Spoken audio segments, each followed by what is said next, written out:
Salamlar, vaxtınız xeyir olsun. Mən Adgözəl Lakşin, insan psixologiyası metodisti. Bugünkü mövzumuz ondan ibarət olacaq ki, bu daimi olaraq bundan əvvəlki videoroliklər, yaxud video çəkişlərdə daha çox diqqətə qaçan, daha çox insanların səhvlərini doğuran bir vahid yaxud bir vəhdət var idi.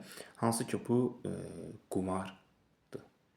Əslində bu narkotik kimi bədəninə yayılır. Prosta sən bədbəxt bunun fərqinə varmırsan. Belə bir senzura var. Əgər qurşanlısa gedirsən, necə siqaret kimi, çox güclə, çətinliklə tərcih edirsən, bu da onun bir qulpudur, qoludur, ayağıdır. Və nəticə etibarilə də digər məqsədlər, planlar da artıq sıfıra düşür.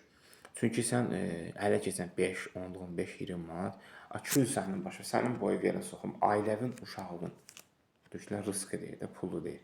Aparıb onu ora xərcləyəndən sonra normal olaraq oradan çıxaracağını hansı ki, düşünür, hansı ki, sən səhvsən. Gör nə qədər zəif iradəlisən ki, və nəticə etibarilə də maddiyyat keçən kimi ora qaçırsan. Və hər şey cəhənnəm. Əgər bunun fakt, gör itirəcəyini bilirsənsə, yenə də ora gedirsənsə, deməli sən psixoloji olaraq xəstəsən. Çünki belə bir vəhdət var, müsbətə doğru olan bir şey göz qabağında olur, mənfiyə də doğru olan bir şey göz qabağında olur. Bunu görməyə göz nəkarə. Görə bilmirsənsə, deməli problem sənin gözünə, körsən sən. Çünki bilirsən ki, bura getsən itirəcəksən.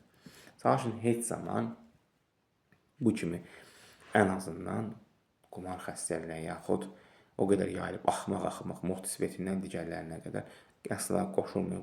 Nəticə etibarına biləcəksiniz ki, axırda sıfırsınız, zəifsiz, əldə heç nə qalmayıb. Bu da beyinsizliyin, bacarıqsızlığın vəhdətidir. Çünki iradə sıfırdır, zəif iradə yoxdur. Bu qədər.